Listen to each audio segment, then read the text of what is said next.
are back. Transfer Hub is back up and running. January 2024. The first player has been linked with a move to Aston Villa. Welcome to our show today. There may be more, there may not be.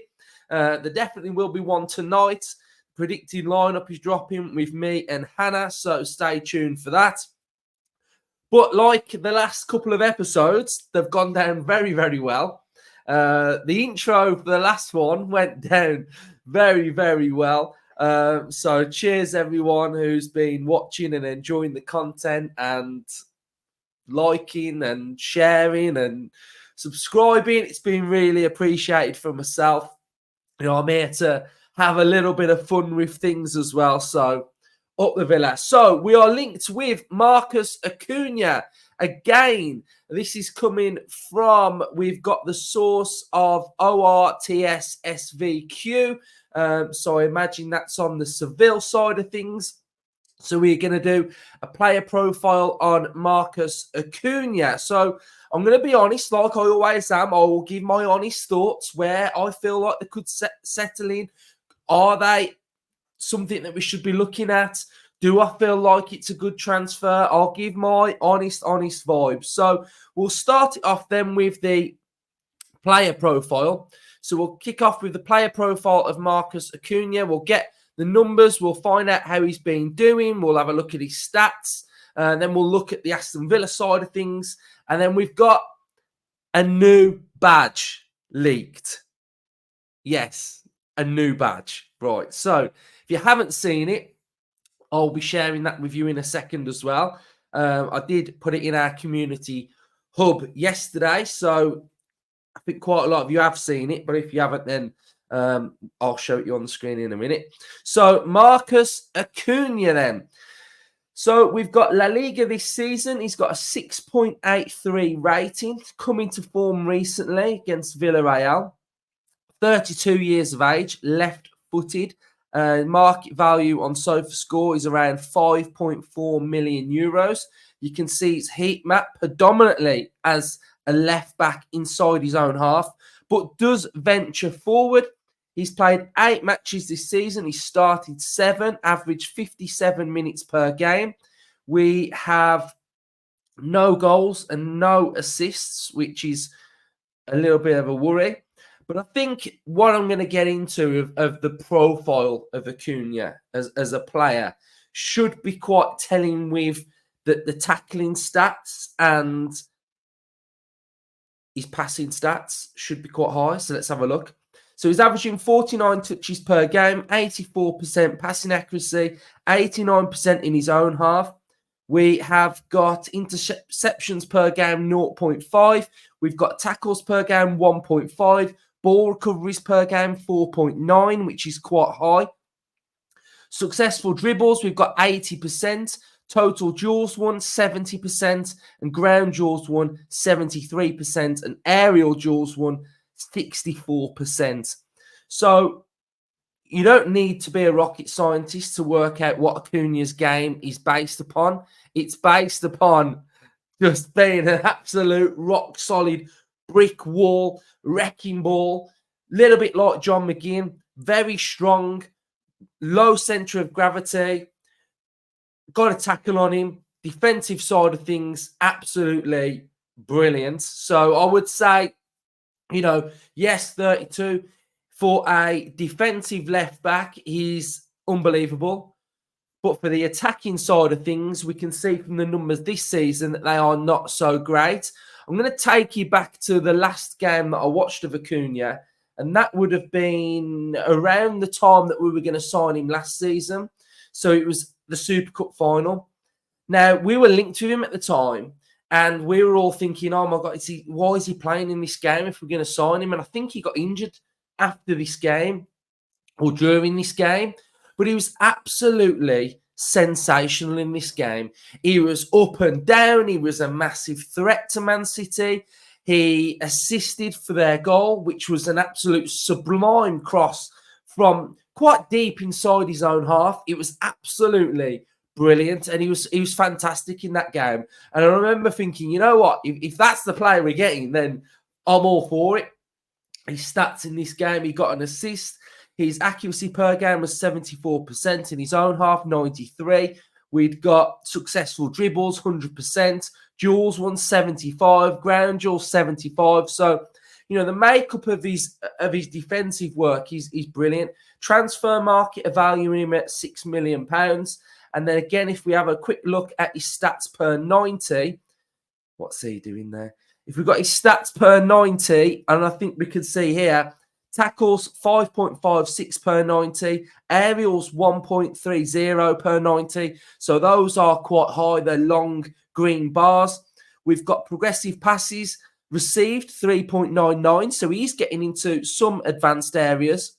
And then progressive passes are 4.64. We've got passes attempts 57.51.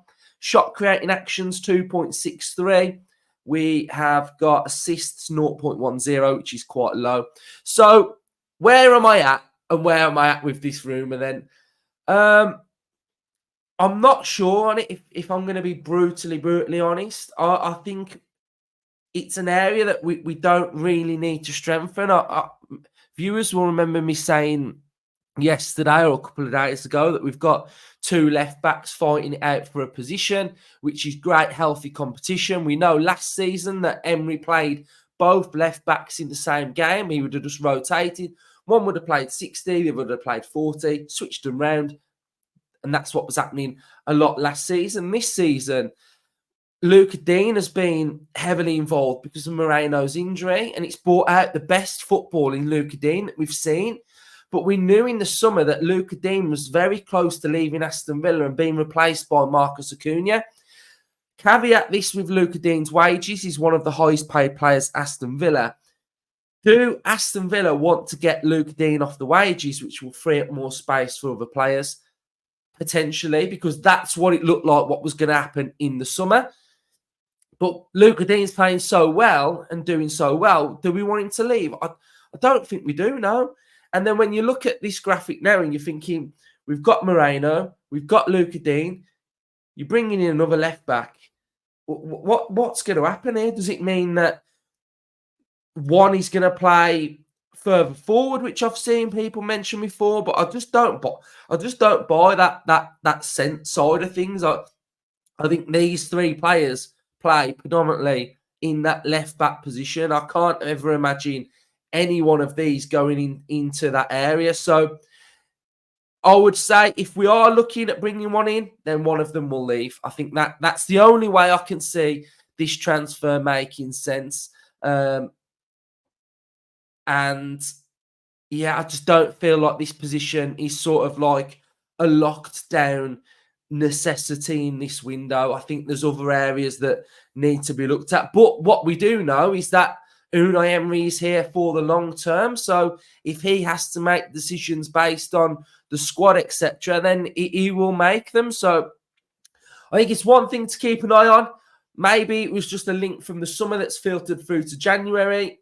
I don't know. But, you know, we've been linked with Marcus Acuna again. So Villa fans, let me know your thoughts on Marcus Acuna coming to Aston Villa. Right. Yesterday, we had Badgegate again. I'm fed up of Badgegate. And hopefully, this is going to be the last of it. Tell you the backstory of the badge. And then we'll go from there. So we knew last season we were getting a complete rebrand. We were getting a brand new round badge that we all voted for. We went through a voting process of what we wanted. We came with two ideas. We had to vote on two ideas. We voted for the round badge. Me and Justin went to Villa Park for the kit launch of the home kit. And just before it dropped, there was a lot of noise around Chris Heck not liking the badge and not feeling like it fills Villa's identity. So the noise was surrounding that was we was going to have another new badge because we didn't like the current badge that we got. And this came all about, everybody sort of knew about it. And then we had Chris Heck's video a couple of weeks ago saying that we were going to have a new badge. Now, we have voted on the badge. The club have sent a questionnaire out to Villa fans to vote what they want to see in a badge. So what else has come from that is that the fan advisory board have gone to the FA and said that Villa haven't consulted the fans regarding this badge. Now, it's all a big mess. They have consulted the fans because we have had a questionnaire. So I don't know whether Villa feel like they've done their part and that's enough to consult the fans. But yesterday, some Villa eagle-eyed spy, had noticed that on, I think it was the 20th or the 21st of December, Villa had trademarked a badge online with different colours. And this is the badge that has been trademarked by Aston Villa.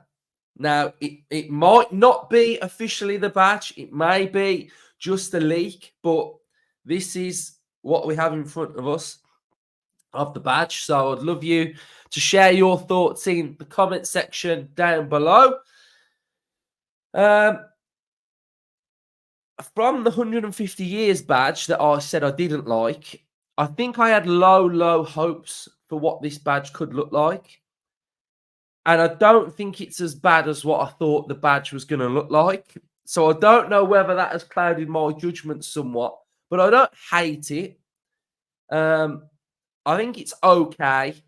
I don't mind it. I think it's all right. I think the Villa part in it should have been at the top, maybe.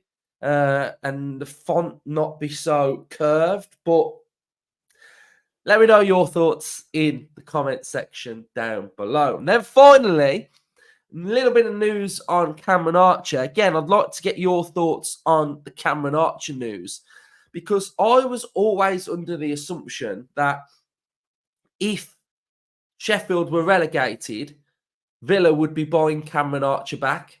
So it would effectively be, we've sold Archer, but it would be effectively be, we've really loaned him and we're going to buy him back if they get relegated. Now, a source on the Sheffield United side of things have tried to clarify the deal. So, but this kind of backs up my thought process anyway. So I'd love to know what you thought of the Archer deal. But he has said, it's Jimmy Ramble on YouTube, has said, let's clarify the Cameron Archer deal. He's our player. We've signed him. That's why he was able to play against Villa earlier in the season. It's not a loan. If we stay up, we pay the second instalment of the fee to Villa. They retain a buyback option throughout his contract.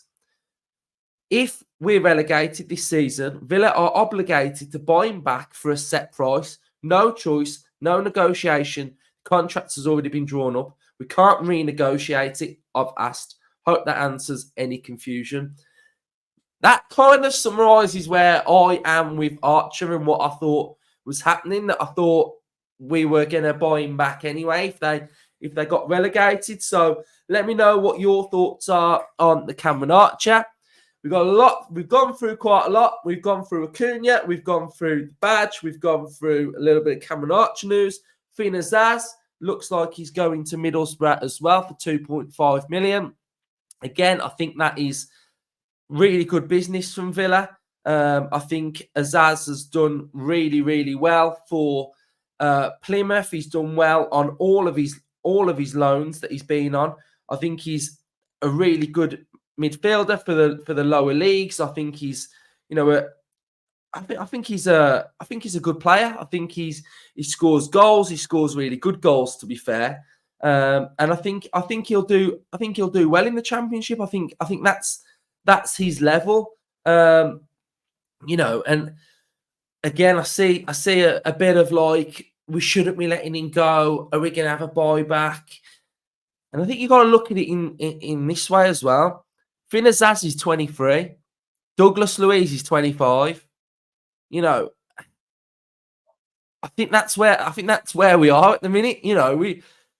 I was never under the illusion that Finn Azaz was going to make into Villa's first team. I just wasn't. So I think it's a great deal. I think Villa have played the academy well. I think we've played buying a player from West Brom, sending him out on loan, getting a fee from that player. I think we got him for free as well. So, it's all different ways of Villa being able to work FFP and just make this Villa juggernaut start working.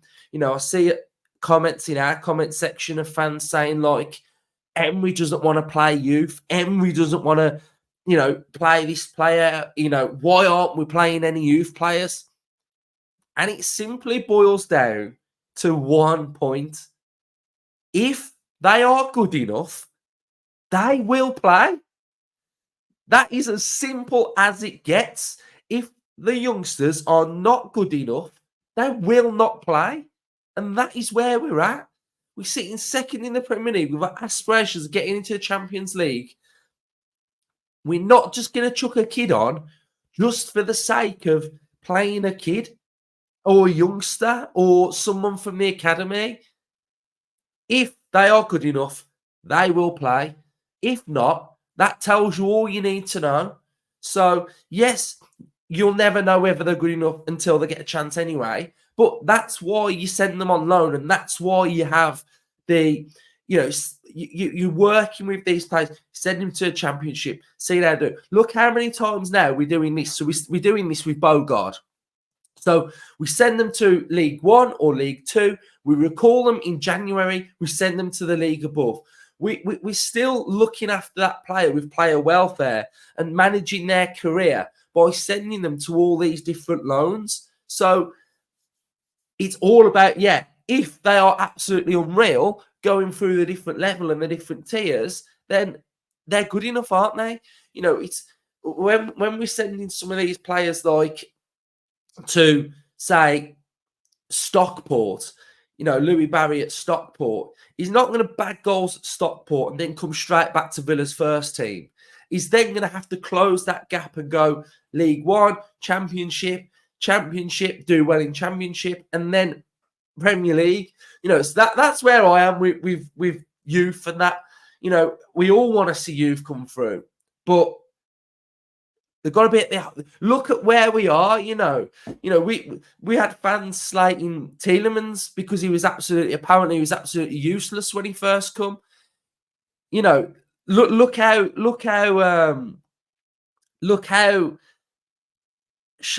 I'd say thorough and strict Villa fans are when we are looking at players that play for us on and how we rate their performances, like how we rate Zaniolo or how we rate Duran. Imagine doing that to like an 18-year-old. They've got to be at the highest level to make Aston Villa's team, and that's where I am. And we're looking for the best here, and if they're not ready, they can't play. So that's just where I am. If you're not there, if you want to see loads of kids come through and start playing and that, then I just don't think it's going to happen. But anyway, we've got through a lot. We've done a lot on this episode. Maybe another one if another rumour drops today. But yeah, cheers everyone. We've got the Middlesbrough match preview that's out. That dropped last night. Opposition preview is sitting in the bag. We got that one dropping on Friday morning. So loads of content. Up the Villa.